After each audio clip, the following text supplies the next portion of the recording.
Hey, what's up, guys? Michael from Bedell Property Management from the Echo UAG, here with my buddy Impale. Hey guys, I'm Wyatt with Wyatt's Lawn Service here, back with another video today at the 2019 GIE+EXPO with Mike Bedell. Let's get right into it. Yeah, but first off, we got to clear something up. I think Wyatt's a great guy, but we aren't actually related.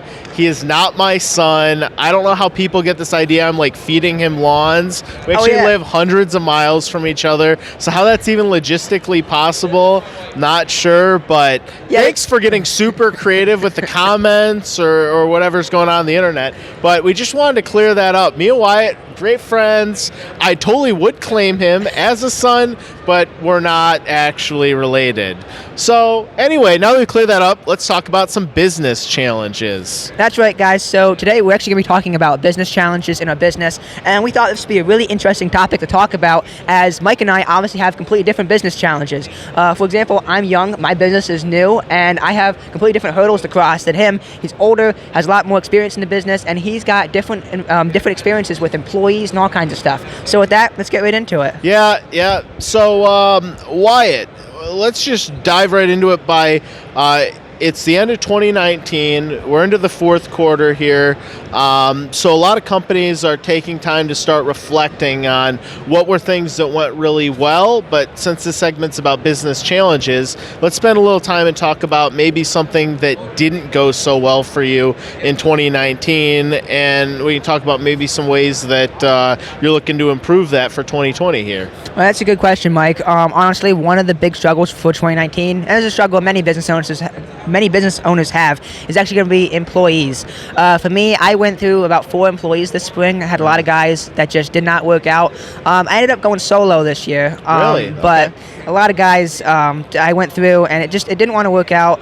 I know that a lot of lawn guys have issues with employees. I mean, it's a very common thing. But it's tough for me, too, because of my age, and I look so young. I don't look like a normal 19-year-old. I look like I'm probably past like 15, 16. And that'll come in hand later, by the way. Yeah, exactly, look like right? This, right? But it's really tough for giving like 40-year-old guys, orders are kind of, in a sense, like, hey, I want you to go string trim this or go do that. They don't take orders that well whenever you are young or whenever you look, especially in my case, you look so young. Yeah, and it's as an old goat now, it's been a minute since I've dealt with that myself, but I do remember when I was your age starting out, and that's definitely a hurdle that I think doesn't get talked about a lot, but it is pretty common, whether you're the neighborhood lawn kid or someone like yourself who's aging extraordinarily gracefully, and you're 19, 20 years old, you're by default a man, but getting society to like place faith in that, and then like you said, moreover employees. So you've actually tried hiring older employees and found they don't like taking direction from someone. I did. Yeah, I had a few older employees. Exactly. They don't want to listen to a younger guy, and I'm not sure what it is. If they maybe by that age think how is this guy? Like, how does he have the right to boss me around or whatever? Or the life experience or whatever it is, right? Exactly. Gotcha. Yeah, that's definitely a difficult challenge to overcome. That obviously the easiest way to overcome it is just age, right? But I think, it's accepting that at the end of the day, not everyone you hire is going to be a good fit. And sometimes it's age, but there's probably even other factors that went into that too. And you're smarter to accept the challenges for what they were and find a way to overcome them, like you did by going solo, rather than using it as a catalyst to allow your business to spiral, or using it as an excuse for what you couldn't do. I got to commend you for putting your boots on and going to work and making it happen, whether you have that support from the staff you were hoping to have or not. That's certainly very commendable, especially for someone who's trying to cut their teeth and figure out their true place in the industry. Yeah, I appreciate it, Mike. Yeah, sometimes you just got to get down and dirty yourself, and really get into it and get the work done. Now, another thing to kind of bounce off with that, too, with being and looking young, would actually also be pricing. A lot of people might not think about this, but any young guys know that if you look young or you are young, it's be really hard to price yourself up with professional lawn guys. I mean, you can have insurance, where you can have crews. It doesn't matter if you look young or you are young. People are not gonna want to pay the same rate that they're paying, some 40-year-old guy who's been in the business for longer. That's another thing that a lot of us have to deal with. We go bid a job for $35. Same for everyone else in the industry for this type of property, and they're only willing to pay like $20 because you're just a kid doing lawn care. You don't know what to do. You haven't been doing it that long, so I'm only willing to pay this much. It's another challenge that we young guys have to face in the industry, and it's something that we kind of got to overcome with kind of weeding out those customers and kind of getting into the ones that are fine and encouraging and accepting of us getting into the industry and that want to help us and our businesses succeed. That's super smart to realize that not every potential client is a good client for your business. That's obviously like the first step to overcoming that. But I think like maybe the second step, and it's something I've seen you make move toward doing, is you can't change how you physically appear to people, right? You can't just magically like put on a mustache and look 20 years older, or wear your hat a different way and you look older. But having, like, you bought a new trailer this year, right? It makes you look more professional, or having professional agreements, or a nice voicemail when people call, or the way you respond to emails.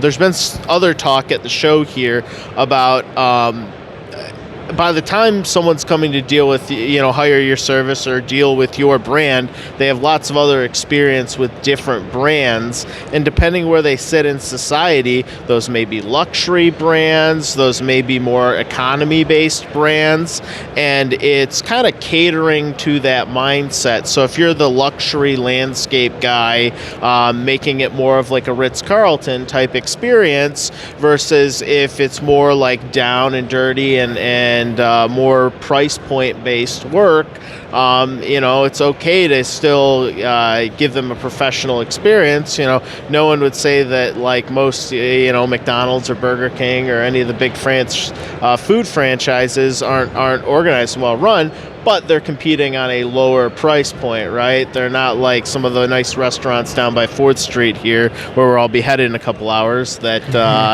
got quite the price to come with the menu, right? That's true. It does get pretty pricey down there. So I think maybe that's you've done a good job of it, and I think it's just continue to cater to that. You can't change how you look, but you can change how the client interaction goes. And you can change how they see you with exactly that, being more professional with your setup, cleaning your equipment, just simple things like that to maintain a more professional look. Like, honestly, guys, my parents don't understand why I clean my equipment as often as I do. Other guys in my area, they don't. And honestly, more professional look. You're going to have people, doesn't matter, lower-end homes, high-end homes, doesn't matter. They don't want a rust bucket or a muddy mower pulling up in front of their property, because people still got to see that. They're hiring a lawn guy. They want someone presentable. And if you're young, but you present yourself in a professional manner, professional invoicing or whatnot, they're going to automatically see you in a more professional way. And I think it's going to help you with your rates. And to take that even a step further, like you mentioned, having good, clean, professional looking and well operating equipment is going to go a long way with your clients. But it also can go a long way with your dealer. I know, much like yourself, we take a lot of pride in keeping equipment clean, and I've definitely had our dealers say to us, wow, that mower looks really clean for having 600 hours on it, and it immediately impresses upon them that you've been staying up on the maintenance. You obviously care about this. Like you implied, some mowers quickly, or other pieces of equipment quickly become kind of the rust bucket, right, and are falling apart. And when you bring a piece of equipment like that to a client's house, it sends a message. And then when you bring your piece of equipment to a dealer, it also sends a message about, how you're treating your equipment. And when you've maintained something in any facet, any type of relationship, you're going to reap the dividends of the effort you've put in. Exactly. And now going from that, I kind of want to switch over and say, now how have you made yourself and your business looking more professional over the years? Because, like I said in the beginning, you've had a lot more experience. Obviously, you've been in business a lot longer than me. Sure. And I'm curious, over the years, how have you gotten more professional appearance in your business so you can slowly increase productivity and increase your prices as well as you grow? Yeah, well, I mean, some of that comes with time, right? So after you've been around for a while and are recognized in your area, that alone can be a big differentiator, but it's like a lot of the things that we've already touched on, right? It's the appearance, the holistic appearance from client's first interaction to with us, and maybe the qualifying phone call that I'm going to have with them to find out whether I think they're a good fit, and maybe whether they'll think we're a good fit. And then if that's the case, the next part of either meeting with them or getting them some type of proposal, and how that proposal is presented in terms of professionalism, but also the ability to have them easily sign up, not make it some big elaborate process. So giving them the experience that they're expecting on that, but then from there on, fulfilling our contractual obligations in a professional manner, and keeping line of communications open. Real world happens, mistakes happen, weather happens. We were just doing a project where we ran into equipment rental delays, a sod order that got delayed because of rain, and I never once took any heat for any of those delays, because I just passed along the message to the person who had procured the work with us and was in charge of getting that project done on that site. Just, hey, sod's going to come in another couple days. They couldn't cut it because of rain. So when you do all those little things, and they don't feel like a lot of little things when you put them into a process, it just becomes a very routine-oriented experience, and when people have that positive experience, they share it with others. I'm sure it doesn't matter what market you're in or even what type of work you're doing, you'll feel people like to talk, right? They'll talk about the thing that went great, they'll talk about the jerk who butchered their lawn, any of that stuff. And so the best, I'm sure everybody knows, the best advertising you could ever get is a referral. Yeah, word of mouth is definitely key. Right. No matter, regardless of age or any business, word of mouth is definitely by far the best advertising that you could get. Absolutely. From customers. So it's part of it is, the last little part of that professionalism is catering, if possible, assuming they've been presented in the correct and good light, catering to that experience. Like by being reliable, for example. Yeah. That's one of them. I talked to a couple people earlier today, actually, around the expo, and some people had said that, in their area, they have some lawn guys that start up with really cheap prices, and they don't have a very professional look when going around, and they don't last till the end of the season. They're not reliable. It could rain or be really hot, and they won't show up for the job, and they don't last with the customers. So it just goes to show you that being reliable, looking more professional, and kind of overcoming those business challenges can definitely help you with having higher prices and still being successful in your business. Yeah, and I think the last part on that is a great way to feel justified in charging a higher price is intimately knowing and understanding your numbers. So if you're understanding your numbers and a client tries to get combative about what a price is, be it a big landscape job or just a lawn mowing, if you know what you really need to make an hour, you need to stand by that, and it's really easy to understand or to stand by that. And when you have an understanding of what that number is, and simply go, well, I'm sorry, we can't do work for that price. That would actually cause my business to operate at a loss, and it's easy to just walk away from bad opportunities, versus if you don't understand what you need to make an hour or a day, or what type of overhead costs you have going on, or what direct costs are going to be on that project, you're just shooting at some big number that you're going to get a small piece of, and you don't know how big or small that piece is. So doing that will give you also a big leg up in walking away from bad work, but also managing good projects and good opportunities correctly and profitably, so it doesn't turn into a business challenge, right? That's true. There's excellent ways to overcome your business challenges. Definitely, very good tips. Now, also, I did want to talk to you about, we talked about, I forgot what I was going to say. But this is all be edited, right? Yeah, go for it. No problem. Cool. What are we going to talk about next? I had something in my head, too. While you think of that... Okay, go ahead. All right. So you work in Pennsylvania, right? Yep. And you're in Michigan, and right? I'm in Michigan. So the past few years, had a lot of guys. I've noticed on social media, a common complaint is the weather, and it like. I get it, but it almost seems like it's for some people it's becoming this overarching excuse for not achieving goals. Do you see that in your market a little bit, or do you think there's validity to that argument, like the weather really has made it impossible for some people, or is that maybe just people speaking to their specific context? Well, I think it's like it's a little bit of both there. I think in my area, it's different every year. 2 years ago, we had a horrible drought, and it completely browned up all my grass. And if I had financial goals for that year, I don't remember, it was a couple years ago, but if I had financial goals with mowing-wise, chances are I was not going to reach those. I think in June, it dried up, and the rest of the season, I mowed like once a month, if that. Wow. I mean, it was bad. However, the last 2 years, we've had crazy wet weather, and I've been mowing once a week all season long. Normally, we mow quite a bit of the season, and then we go to 10 days, and then 2 weeks, like most businesses probably would. However, we went from complete drought to crazy wet weather, and so I do believe that the weather will affect your business and financial goals. For example, with mowing, say a financial goal was to make, for example, $50,000 a year, right, mowing lawns, that would obviously be a much easier number to hit if you're mowing once a week, rather than if you hit drought and you're mowing once a month. Those numbers are going to be a lot harder to hit.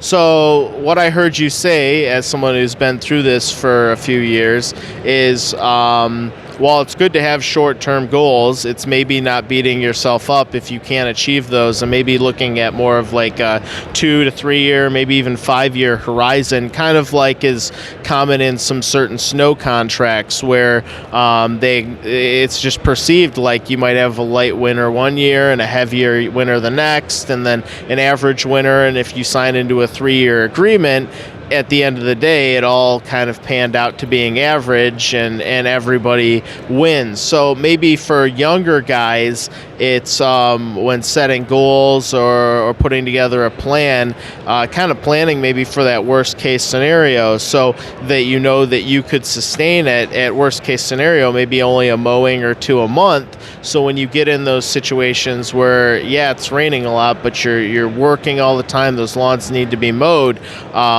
you're really growing your income and your revenue with the work ethic and work that you're putting into it. Exactly. Yeah, it's tough when it's raining a lot, but at least you still got work to do and money. You still got money coming in, right? Absolutely. People complain about the rain, and I do think that's something else about the weather.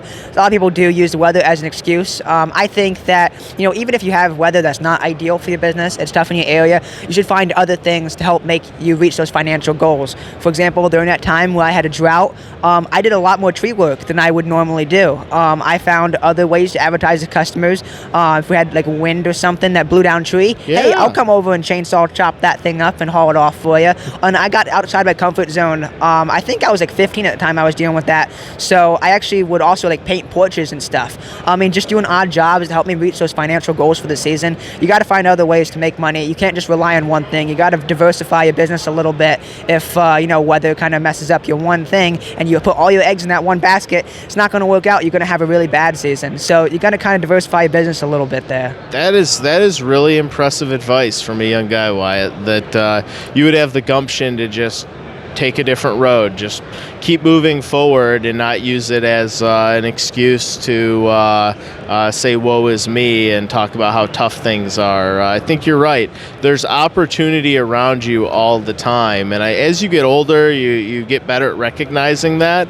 But I really commend you for taking the opportunities that were there and capitalizing on them, and in turn, I think, like you kind of hit on, you've realized that there were some additional opportunities that you were capable of doing.